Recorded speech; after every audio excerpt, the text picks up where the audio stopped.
6.25 전쟁 이후 폐허를 딛고 일어선 노년 세대. 젊은 시절엔 노후 준비를 따로 생각할 겨를이 없었습니다. 한 푼 벌어서 그냥 결혼하고 살고 자식 낳아서 또 키우고 키우는 과정에 또 학생 자식도 공부 가르치고 하다 보니까는 맨날 그렇게 살아왔어요 지금까지도. 이렇다 보니 노후 자금이랄 게 없어 노년 세대의 삶은 팍팍하기만 합니다. 특히 빈곤층은 절망적입니다. 가장 올라다니기도 힘들고 이러니까 누가 날 써줘? 나이가 먹으면 안 써줘. 그러니 이제 어떻게 하면 이런 노점에 나서 다들 이리 앵겨 다니고 저리 앵겨 다니면서 장사를 하는 거지.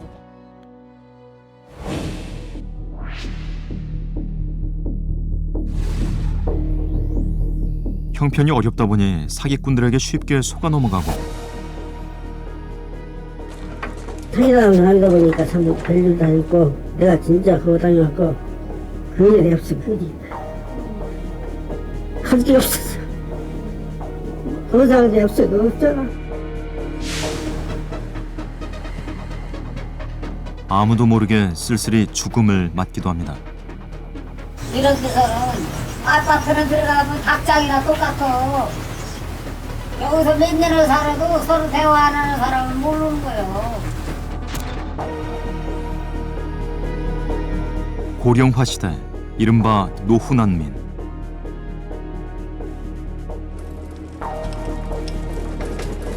사회와 고립되고 의식주조차 해결하기 힘든 노인들이 늘어만 가고 있습니다.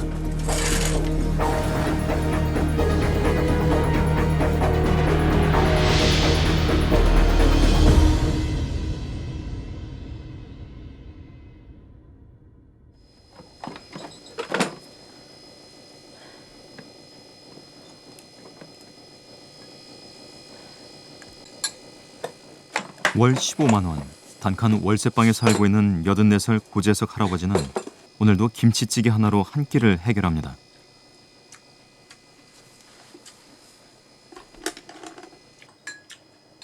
그나마 전재산 2,500만 원을 기획부동산에 뺏긴 뒤 하루하루가 고통입니다.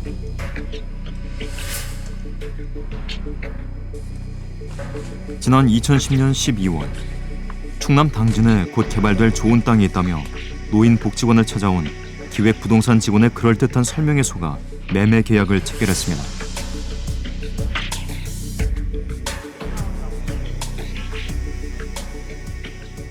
땅이 주거지가 되고 상업지역이 된다고 이런 소리를 하면서 그냥 저를 갖다 그냥 가만히 서로 속였어요. 돈을 냈지만 토지 등기가 넘어오지 않았습니다. 냈는데 답변도 안 오고.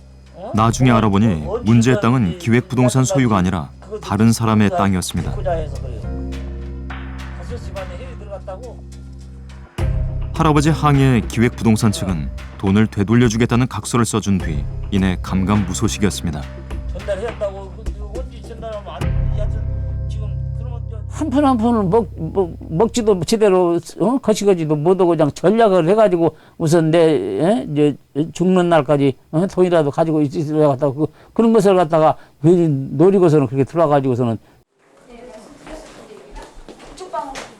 취재진은 할아버지와 함께 해당 기획부동산을 찾아가 봤습니다. 등기가 왜 안 된 건지. 그거는 지금 구치소에 가 있는 회장님이 어떤 사정인지 그거는 몰라요. 여기 책임자가 지금 어떤 구치소에 있다고. 왜요? 등기 이런 거 안 나온 것 때문에. 돈을 돌려줄 수는 없고 다른 땅을 대신 주겠다고 합니다. 그대 내줄 돈은 사실은 회사에서 없습니다. 하지만은 그 못지않은 어차피 땅을 샀으니까 못지않은 땅으로 해가지고 등기 다 받았어요. 다른 사람은. 근데 이만 집에 가서 서류 달라 해도 안 계셔가지고 진행할 수 없어요. 할아버지는 현금을 나눠 갚겠다는 각서를 추가로 받고 발길을 돌렸지만 고령의 할아버지가 돈을 받아낼 수 있을지 걱정입니다. 자기가 다 써서 원문 가지고 있어요 지금.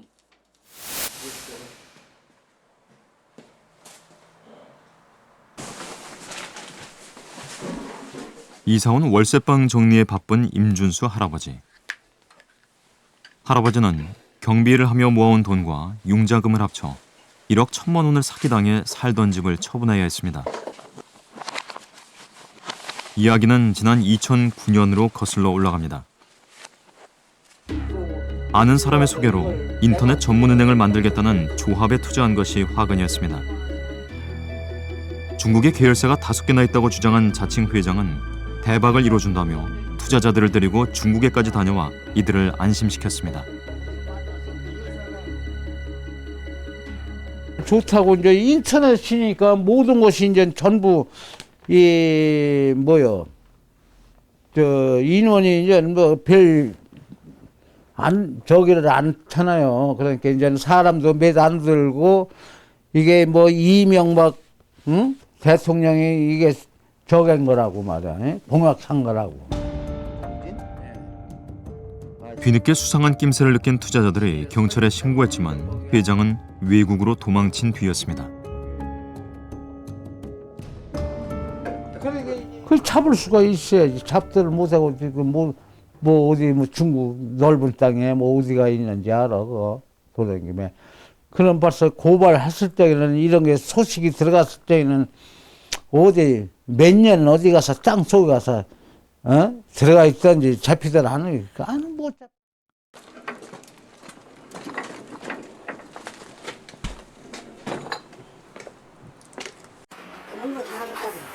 김용건 할아버지는 고물을 팔아 생계를 잇습니다. 그럼 하루 일하는 시간 얼마나 버세요? 하루 해봐야 이제 내가 이거 굳이 돌아다니면 2, 3천 원도 벌고 그래요. 그렇게 많이 못 벌어. 많이 번 사람은 뭐 10,000원도 뭐 20,000원 번다는데 내가 그 새 같은 거 파이프 같은 거 새는 비싸잖아요. 근데 이런 파지 같은 건 싸. 박스 같은 거 돈도 안 돼요. 이렇게. 힘겹게 살아온 김 할아버지도 사기꾼에게 1억 3천만 원을 사기당했습니다. 그럴듯한 사무실을 차려놓은 업자가 아파트를 싸게 분양한다고 해서 1억 3천만 원을 주었는데 그것이 이중 계약이었습니다. 들어가려니까 경비들이 550 우리 때 가면 단전 명의가 되는데 왜 들어가야 하고 나보고 그런 소리 할 말아 이거요.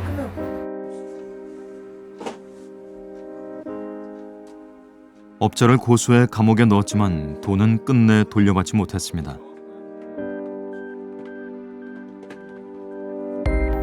졸지에 빚더미에 앉게 된 할아버지는 충격으로 우울증에 걸리기도 했습니다. 들치면 이제 스트레스 오다가 나중에 또 우울증으로만 갖고 나도 모르고 울고 하다니다가 그럼 이제 좀 있으니까 이제 여기 갔는데 밥을 먹으면 어디 오면 들어간 거예요. 어디 싼지 모르고 하루에 3번씩 갈아입고. 노인들은 왜 쉽게 사기에 넘어가는 걸까요? 노인들을 판매 사원으로 고용한 회사를 찾아 사기를 당한 경험이 있는지를 물어봤습니다. 나도 피해를 봤다라고 생각하시는 분이 있으면 한번 손 좀 한번 들어봤어요. 나도 피해를 본 적이 있다. 네, 한 분. 눈치 보지 마시고. 네. 앞에 줄이 많으시네요, 갑자기. 네, 또 저 뒤에는요.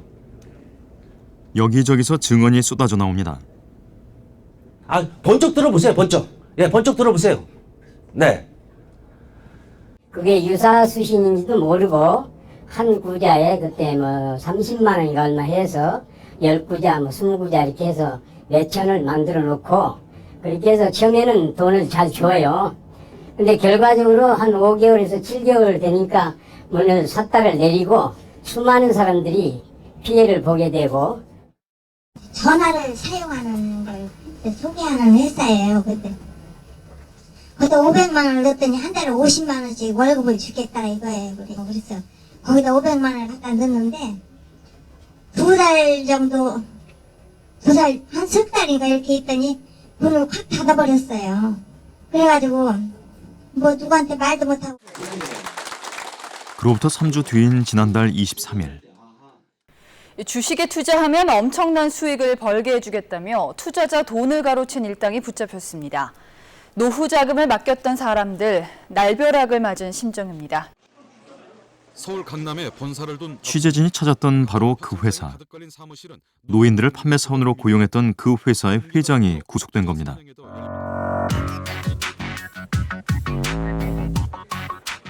주식값이 크게 오를 것이라고 노인들을 속여 비상장 주식을 파는 등의 수법으로 194억 원 상당을 가로챈 혐의입니다. 사업 자체가 모두 허위고 투자한 돈에 대해 가지고 어떤 사업에 투자된 게 아니고 다 수당으로 대부분 쓰여졌기 때문에 이 주식은 쓸모없는 휴지에 불과한. 알고 보니 자신이 고용했던 노인들의 돈도 끌어들였습니다. 판매 사원인 노인들은 이전 투자자들의 자금이 잘못됐을 뿐 자신들은 문제가 없다고 믿고 있지만 경찰은 이 노인들도 피해를 입은 것으로 보고 수사를 확대하고 있습니다. 이처럼 노인들이 사기나 유사수신 행위에 걸려드는 것은 끈질긴 유혹에 쉽게 넘어갈 정도로 마음이 약하기 때문입니다. 이제 노인분들이 이제 정보에 대한 접근성이 떨어진다는 이유하고 또 한 가지는 대부분이 다 외롭다는 거예요. 지금 그와 같은 외로운 심리 상태를 공략을 하게 되면은 사실상 낯선 사람이라도 관계를 통해 가지고 상당 부분 신뢰를 해버리는, 손쉽게 이제 신뢰를 얻을 수 있는 그런 대상자군인 거죠.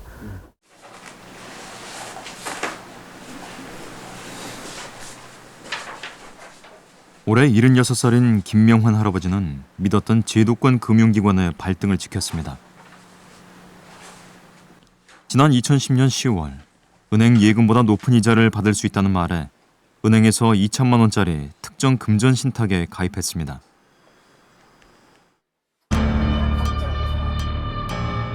해당 신탁은 건설사 기업어음에 투자한 것으로 지난해 3월 건설사가 법정 관리에 들어가면서 큰 손해를 보게 됐습니다. 신탁은 투자 손실 위험이 있어 노인들에게는 보통 권유하지 않는 상품입니다.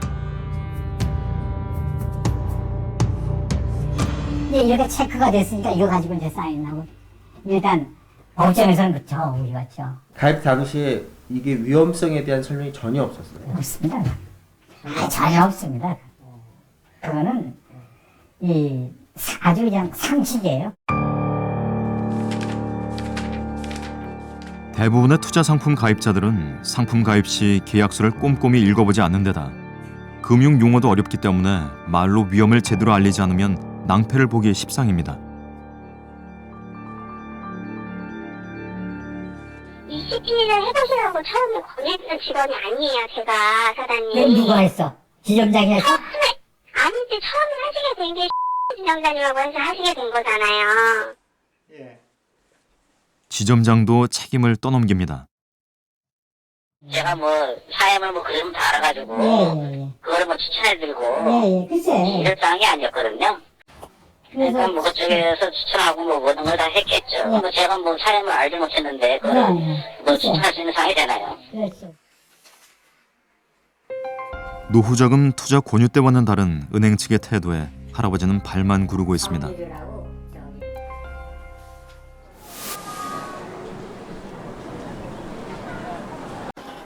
78살 이동윤 할아버지의 며느리는 요즘 시아버지 때문에 걱정이 큽니다. 돈 이제 갖고 계시면서 요거는 자녀들이 다 이것이 신장투석으로 몸져 누워있는 시아버지가 5년 전 특정 금전 신탁에 넣어놓은 5천만 원이 큰 손실을 입으면서 정신적으로도 힘들어하시기 때문입니다.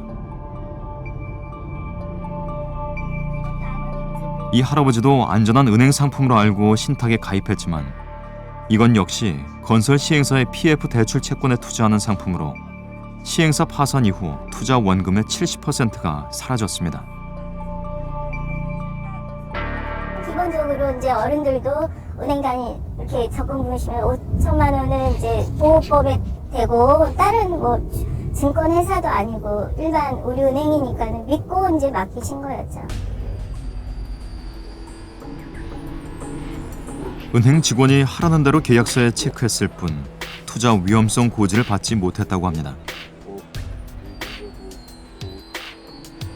그나마 원금의 일부라도 받으려면 2015년까지 기다려야 합니다. 그런 얘기를 했으면 애초부터 안 들었을 텐데 이제 자기네들은 이게 더 이자가 더 좋고 쪽으로는 좋다 해서 어머님 아버님도 들으신 거지 이게 이제 여기에서 이렇게 못 참는 돈이 되리라고는 생각을 안 하셨던 거죠. 그렇다면 은행에서는 실제로 투자 위험성이 있는 상품을 노인들에게 권유하고 있을까요?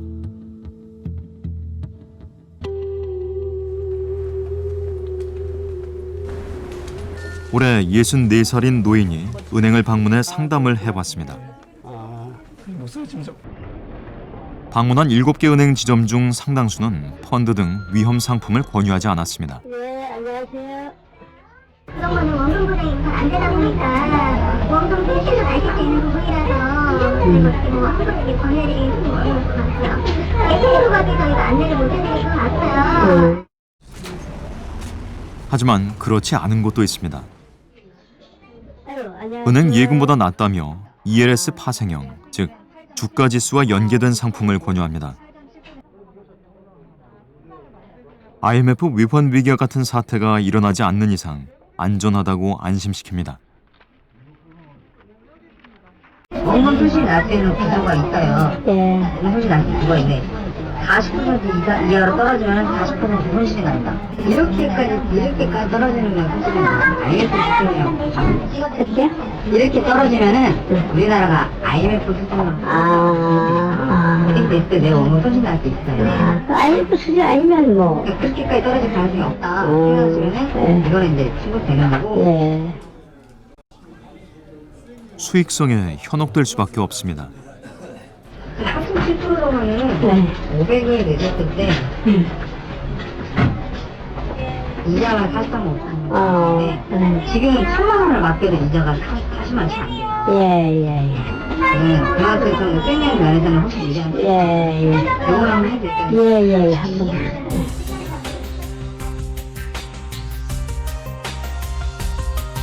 나중에 문제가 될 것에 대비해 투자 성향보다 위험도가 높은 상품 선택에 동의한다는 데 사인하도록 미리 밑줄까지 쳐놨습니다.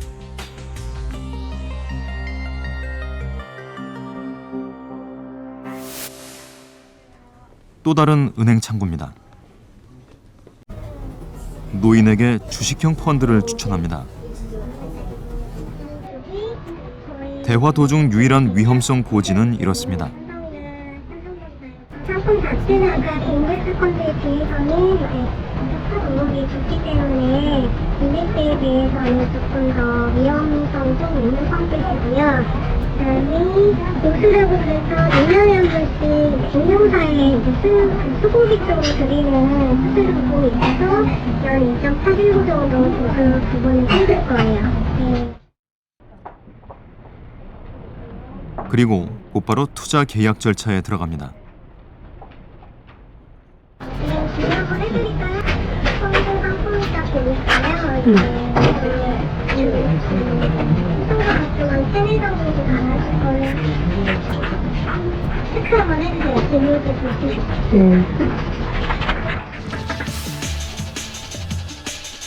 계약서 작성 전 별다른 위험성 고지는 없지만 계약서에 동의했기 때문에 손실이 나게 되면 투자한 노인들만 피해를 입습니다.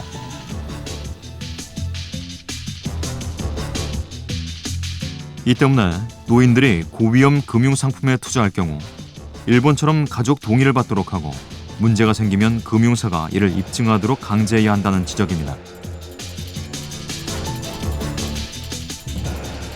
불안전 판매를 근절하려면 입증 책임을 금융사 쪽으로 전환시켜야 됩니다. 그러니까 그렇지 않고서는 소비자 보고 이 어려운 금융상품을 소비자 자기 책임하에서 모든 것을 한다는 것은 상당히 그 문제가 있기 때문에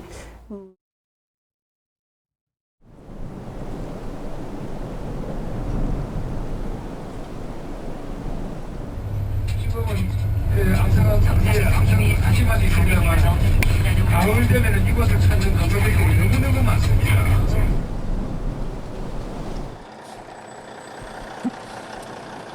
굽이굽이 산자락 커브길을 버스가 조심스럽게 달립니다.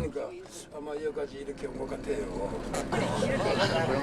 거제 세계마을 1940년생 노인들의 부부 동반 나들이길입니다.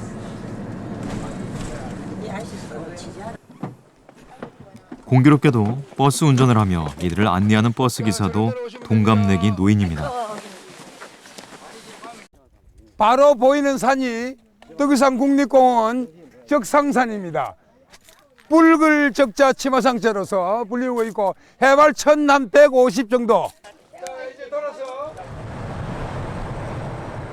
조현 할아버지는 나이보다 훨씬 건강해 일을 할 수 있는 한 운전을 하겠다는 생각이지만 고령의 장거리 버스 운전은 힘든 일입니다. 다른 손님들이 나이가 70이 넘어가지고서 정말 참 대단하다는 사람이 있는가 하면 안타깝다고 하는 사람도 있어요. 그래서 내가 이리 다녀도 남은 표를 안 내고 움직일 때까지 참 지금 현재 움직이고 있어요. 노년에도 버스 운전대를 놓지 못하는 것은 생활비를 벌기 위해서입니다. 자녀들을 출가시키고 홀로 살고 있지만 국민연금과 노령연금 30여만 원으로는 생활을 할 수 없기 때문입니다.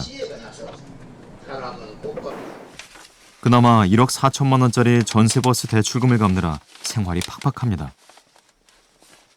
차량 할부금 넣고 관리비 넣고 지임료 넣고 이것저것 떼다 보니까 성수기 때는 약 한 120 정도 가져가고 그다음에 비수기 때는 손님이 별로 없기 때문에 차를 찾는 그 고객들이 별로 없기 때문에 약 가져가는 돈이 약 한 50 정도 만 원 가져가서 빠듯하게 생활하고 있습니다. 고령자들의 삶이 고달픈 것은 연금이 적어 상당수 노인들이 일을 해서 돈을 벌어야 하기 때문입니다. 우리나라 65세 이상 고령 인구 비중은 2010년 기준 11%.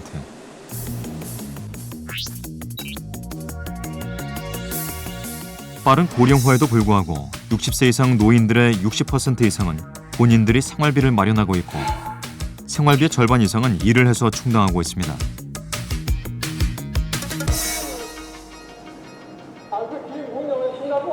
문제는 할 수 있는 일이 노인이 하기엔 힘겨운 것밖에 없다는 것입니다.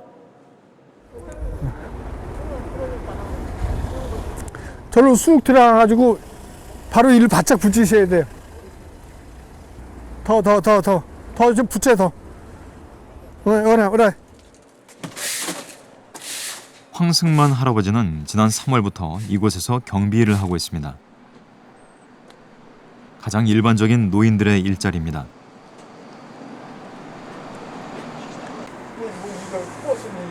어느새 점심시간. 네, 아침에 쌀을 씻어가지고 와요.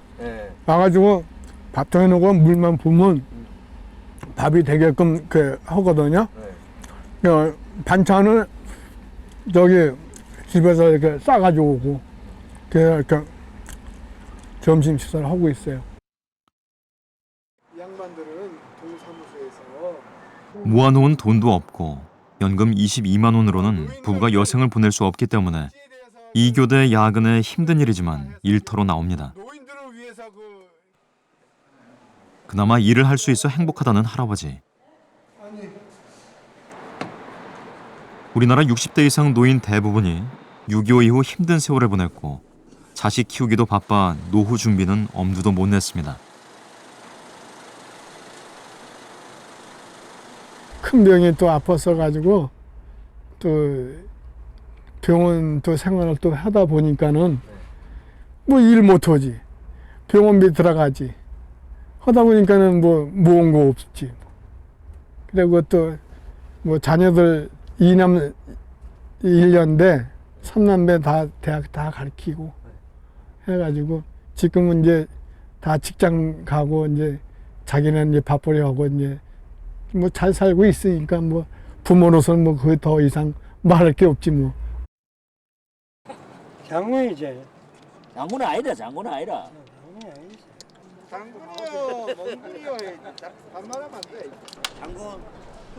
힘든 일자리라도 얻을 수 있으면 다행입니다. 선진국처럼 연금을 제대로 준비하지 않은 우리나라 노인들에겐 양질의 노인 일자리가 절실합니다. 가장 현실적이고 구체적이면서 동시에 또 즉각적인 방법은 사실은 일자리가 최고거든요. 그래서 노인들이 그 해고 공포 없이 장기 지속적으로 일할 수 있는 일자리를 사회적으로 구조적으로 어떻게 만들어 주느냐가 사실은 가장 큰 관건인 것 같고요.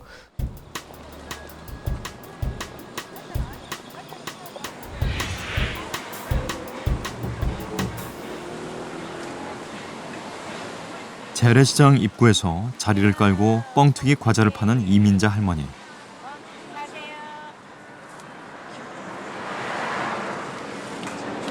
허리와 무릎이 좋지 않아 쪼그려 앉아 노점을 하기도 벅찹니다. 얼마? 1,000원. 1,000원뿐이 안 해? 응. 아, 그걸 혼자 팔아야 다 팔아도. 안 돼, 안 돼, 안 되는데. 여 팔아 다 장산비천도 못 일했는데 뭐. 팔도 못 일한다니까요. 하루 종일 일해봐야 버는 돈은 10,000원 안팎. 그나마 지난 7년간 받아오던 기초생활수급자 생계급여 25만 원이 석 달 전부터 중단돼 거리에 나앉을 판입니다. 수십 년 전 이혼 뒤 아들과 떨어져 살아왔는데 아들의 소득이 파악됐다며 수급비를 중단한 겁니다. 당장 석 달치 월세를 못 내 걱정이 태산입니다. 구청 가서 나 안 울어? 구청 가서 2달 보고 앉아서 엉엉 울었어 내가 거기서도. 그랬더니 문다고 되는 게 아니라고 그러는 건데 그렇지만 내가 그 마음이 바쁘니까 어떻게 해. 그것도 생활라도 담은 말라도 좀 도움 좀 해주라. 네, 방세라도 내게. 그렇게 사정되고 가죠. 진정서를 제출하고 결과만을 기다리는 이 할머니. 할머니처럼 힘든 삶을 살아도 자식의 소득이 있다는 이유로 정부 생계비 지원에 가슴 졸이는 노인들이 부지기수입니다.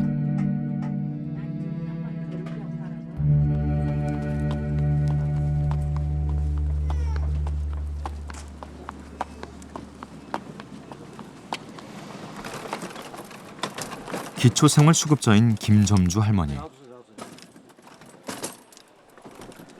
수급비로 월세 20만 원을 내면 남는 돈이 적어 고물을 주워 팔아 생계를 잇고 있습니다.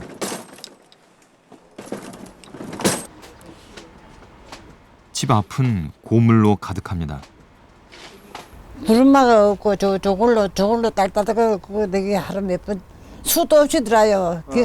막 얼마 카 들어가지고 좀 오다 쉬고 좀 오다 많이 쉬지도 못하고. 2002년 기초생활수급자로 지정됐지만 노년의 월세살이를 면하는 게 꿈입니다. 월세만 안 내는 데로 이사 가면 되겠는데 월세 안 내는 데로 죽으라고 땡긴 것도 봐도 없어요. 집에서 집주인이 집 비우렇게 모레 20일 날 비우기로 했거든요. 네. 전세 비용을 모으는 게 하늘의 별 따기인 줄 알면서도 달리 빈곤을 벗어날 길이 없어 매일 고물을 줍고 있습니다. 동네 사람들에게도 미안한 마음입니다. 왜 싫어해요? 동네에서 난리 나지. 구청에 신고를 몇 번 하자 해다가 그 신고 난 생활비 내놔라 그랬더니 그렇게 놓을게네. 아우 구친거 10분에 구청에서 3번 나와도 난 저거 내가 부자가 되려고 그런 게 아니고 내가 밥 먹고 살아야 되기 때문에 할 수 없다고 그렇게 했더니 이제는 안 맞다네. 우리나라 노인 빈곤율은 45%로 OECD 회원국 중 가장 높습니다. 일본, 미국의 2배 달하고 노인 빈곤율 2위인 아일랜드보다 1.5배나 높습니다.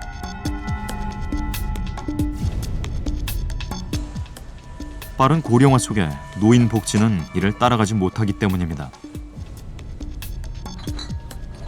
특히 빈곤 노인일수록 주위와 관계가 단절돼 고립될 우려가 높습니다.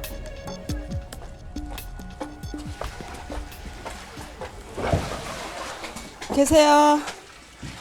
아저씨, 연탄불 갈고 계셨네?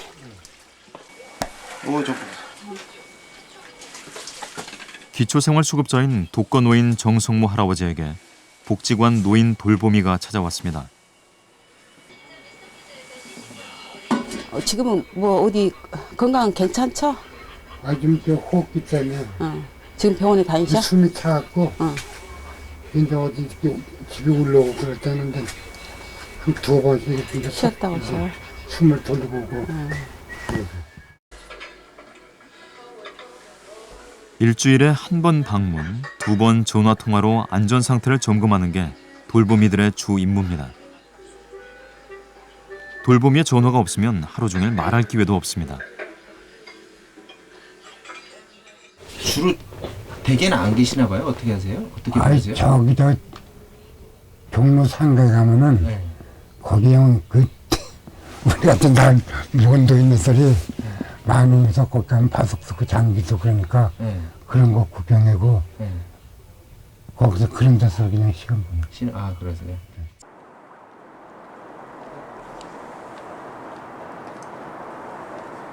노인 돌보미는 정 할아버지처럼 홀로 사는 노인들의 안전 상태를 점검할 뿐만 아니라 외로운 노인들이 고립되지 않도록 합니다. 어쩔 때는 어르신들이 너무 외롭고 심심할 때는 왜 안 오냐고 전화도 해요. 그러다가 이제 명절 때가 닥치면 어쩔 때는 정말 양말 한 컬레라도 준비해 놓으셨다가 돌아다닐 때 발 시려울까 봐 준비했다고 그러면서 그걸 내밀 때 어떤 큰 선물보다도 너무 감동적이죠. 빈곤 독거 노인들에 대한 돌보미 서비스는 좋은 반응을 얻고 있지만 아직 혜택이 제한적입니다. 전국 독거 노인 119만 명 가운데 정부의 돌보미 서비스를 받는 사람은 18만 명. 예산 제약으로 숫자를 늘리지 못하고 있습니다.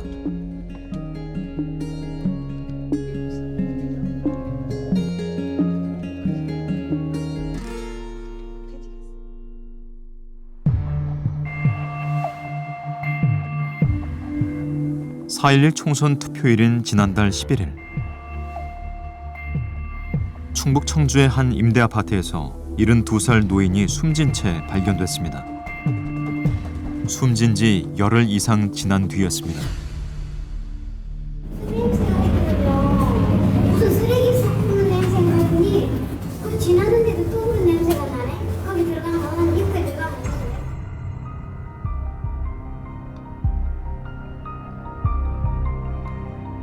휴대용 가스레인지에 번개탄을 피운 흔적으로 봐서 자살로 추정됩니다. 자식들과 수십 년째 소식을 끊고 살아온 최할아버지는 기초생활수급 대상자였지만 가족의 소득이 있다는 이유로 최근 정부의 일제조사 대상에 포함돼 숨지기 전 2달간 생계비를 지원받지 못했습니다. 뒤늦게 수급 대상자로 판명돼 생계비가 들어왔지만 생활고로 인한 고민과 외로움이 컸던 것으로 경찰은 추정하고 있습니다. 서로 보여줘 이렇게 주거리 밖에서 얘기를 하고 그렇게 이야기는 띄우고 서로 인사해야 그랬지. 이런 데서는 아파트는 들어가면 닭장이나 똑같아. 여기서 몇 년을 살아도 서로 대화 안 하는 사람은 모르는 거예요. 외로운 빈곤 독거 노인들일수록 숨진 지 한참 지나서야 발견되는 이른바 고립사가 자주 일어납니다. 작년만 해도 한 건 발견하고 또 한 건에 2건 발견했어요. 한 건도 한 일주일 됐는데 그때까지는 몰랐어요. 여기도 아줌마가 배달 왔는데 여기도 계속 들어있고 그래가지고 저희 이상하다 그래가지고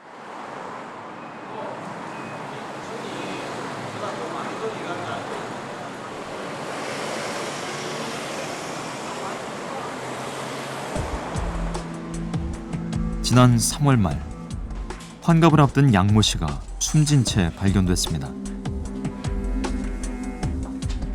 기초생활수급 대상자로 작은 쪽방에서 살아오던 양 씨는 숨진 지 열흘이 넘어서야 발견됐습니다. 우리나라에서 고립사는 이처럼 빈곤층에서 발생합니다. 건물에서 냄새가 되게 나더라고요. 그러니까 내도 장사하러 내려오니까 그런 이야기가 주변에서 그렇게 하더라고요. 그래가지고 냄새 때문에 신고를 했다. 비좁은 방은 쓰레기 더미처럼 돼 있는 상태. 벽에는 시신을 기증한다는 유언장도 붙어 있습니다. 장례를 도운 김홍술 목사는 우리 사회가 고립사의 무방비 상태라고 말합니다. 자기 부모 없고, 그다음에 자기 직계 뭐 결혼한 것도 아니고 자녀도 없고, 예, 그러니까 형제 없고, 그러니까 전혀 이제 찾을 길이 없어서 자기와의 소통과 남과의 자기 사생활 소통을 다 꺼려하는 이제 분위기로 점점 갈 뿐만 아니라, 그다음에 이런 이런 거 쪽방이라고 그러거든요. 이 쪽방에 대한 지금 뭐랄까 사회 정책, 사회복지 정책이 좀 뭔가 헛구멍이 있다고 생각해요. 급속한 고령화에 대응하지 못할 경우 일본의 전철을 그대로 밟을 것이라는 우려가 큽니다. 절대적 빈곤율이 일본보다는 훨씬 높기 때문에, 그리고 더 중요한 65세 이상의 그 보유하고 있는 그 자산이라든가 근로소득의 유지 가능성이 일본보다는 훨씬 열악하기 때문에, 그런 문제에서 놓고 본다면 일본보다 한국이 훨씬 더 그 심각한 그 상황에 도달할 수가 있을 것 같습니다.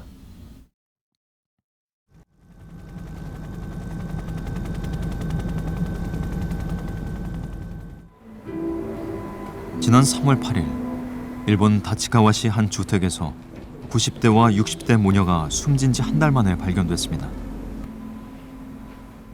いかが対処しましょうかっていうようなお話をで指導を仰いだんですけれども、娘さんが介護といいますか面倒見ていらっしゃるというので心配はないです。特にそういう異常性とか、ね、緊急性とかそういう非常事態はちょっと考えられにくいみたいなお話だったんですね。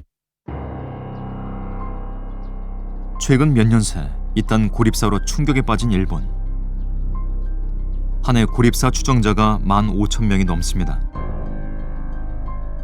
특히 최근 고립사를 분석한 결과 전체 80%가 스스로를 포기하고 돌보지 않다 숨진 것으로 드러나 이에 대한 대책이 시급한 것으로 조사됐습니다. 職や家族を失って、アルコールを飲んだりという自暴自棄になっている方、さまざまな要因でセルフネグレクトになるんですが、その方たちを早く発見するということが一つ、それから発見してですね、そこにこう入り込んでいくことが一つなんですが、発見した後にその拒否する人たちにどうやって、行政が入り込んでいくかというところが今日本では非常に問題になっています。 2천여 명의 주민 가운데 40%가 65세 이상 노인인 아파트 단지입니다. 2008년 이전만 하더라도 한 해 평균 3명이 고립사였던 이곳에서 더 이상 고립사는 없습니다. こんにちは。変わりないですか？まあすみません。忘れちゃった。 주민들이 자발적으로 고립사 예방에 나서고 있기 때문입니다. はい、こんにちは。 노인집 베란다의 빨래 상태를 체크하고 신문이나 쓰레기가 쌓여 있는지도 점검해 이상이 있으면 가정을 방문합니다. 아파트 실내 곳곳에 설치된 안심 센서를 통해 노인들의 집안 움직임을 컴퓨터로 확인합니다.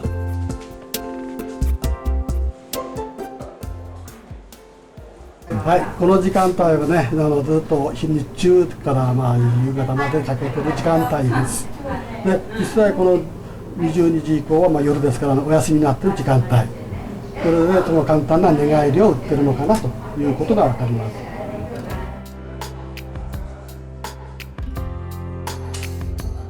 노인들의 움직임이 없는 게 파악되면 집을 방문해 안전 상태를 점검합니다. 이웃 간 네트워크를 강화해 고립사를 예방하는 적극적인 시스템을 만들어 놓은 것입니다. システム全然動きがない時がありますよね。とおかしいなっていうことでその人の動きがない人のお家行ってその実熱を出して寝ていたりそういう人たちにはすぐ手配して救急車を呼んで病院に行ってもらったりとか、そういうことができない場合は一緒に車に乗って病院へお連れしたりとか、そういう身近なことは何件かありますね。 잇단 고립사로 시민사회단체는 물론 지자체도 나서 민생위원을 지정하는 등 대책 마련에 분주하지만 아직은 전국적인 고립사를 막기에 역부족입니다.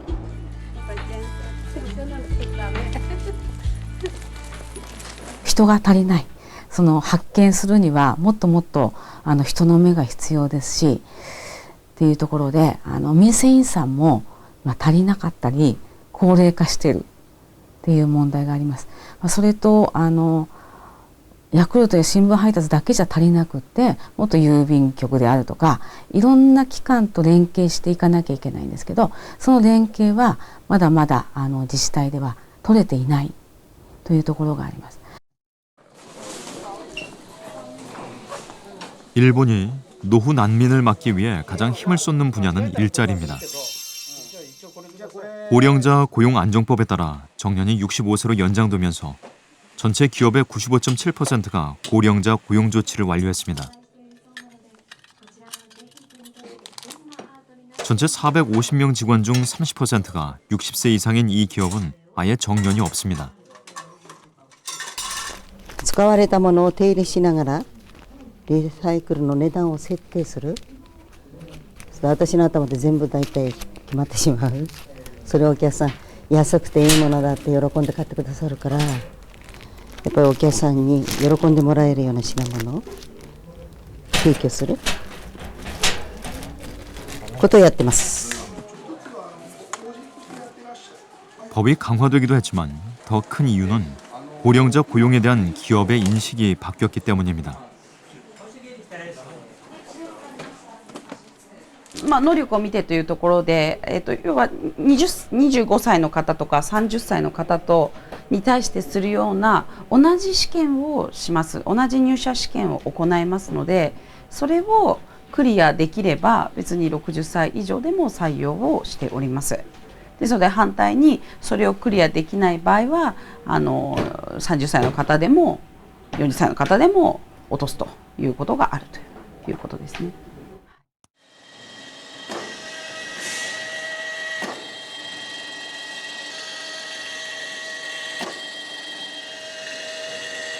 알루미늄 샤시 가공업체인 이곳은 지난해부터 정년을 65세로 연장하고 원하면 70세까지도 일할 수 있도록 했습니다.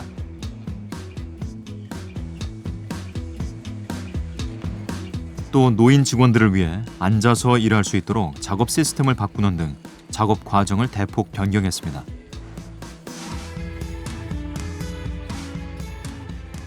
時間的に自由ってね帰りたい時帰っていいって言われますから、まあ満足でまだるのかね。 고령화 속 일본 기업들에게 노인 고용은 이제 피할 수 없는 일이 됐습니다. 我々がその直面している問題はやはり、若者が、入ってこない、業種であると。いわゆる、日本でいう 3K という部類になってしまっている業種なもんですから、どうしても高年齢労働者の方の労働力を必要としているわけです。 빈곤층 재정 지원과 일자리를 통해 노년 세대의 고립화를 막아야 한다는 지적입니다. 高齢者に所得の機会を与え、また社会とのつながりを保って生きがいを与えるという意味でいいことだと思います。もちろん高齢者が働き続けて、くださることによって、若い人たちが負担しなければいけない社会保障の費用もその分軽減されますので。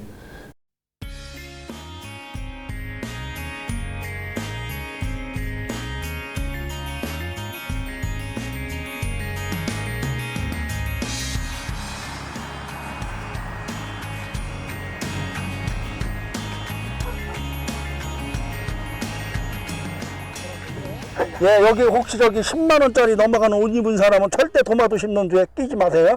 이건 물들면 안 집니다. 한번 이거 문질러 볼까요? 귀농 귀촌 교육을 받고 있는 사람 가운데 절반가량이 요즘 퇴직을 했거나 곧 퇴직을 하는 이른바 베이비붐 세대입니다.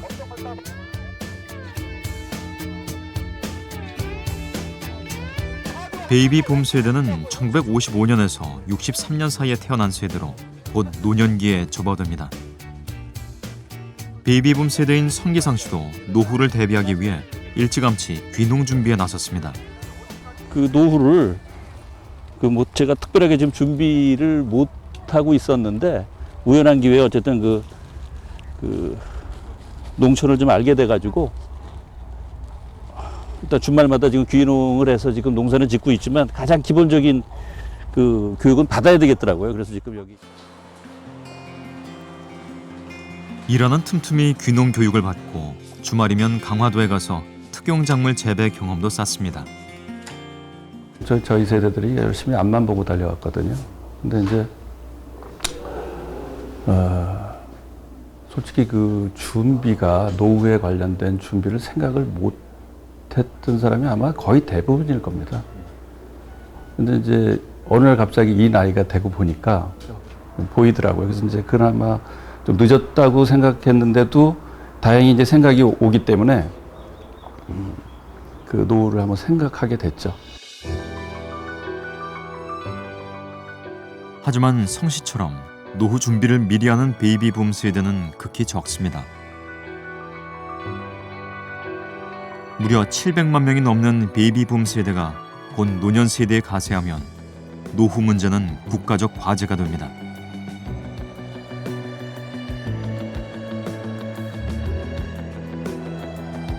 고령화 사회 속 노후 난민.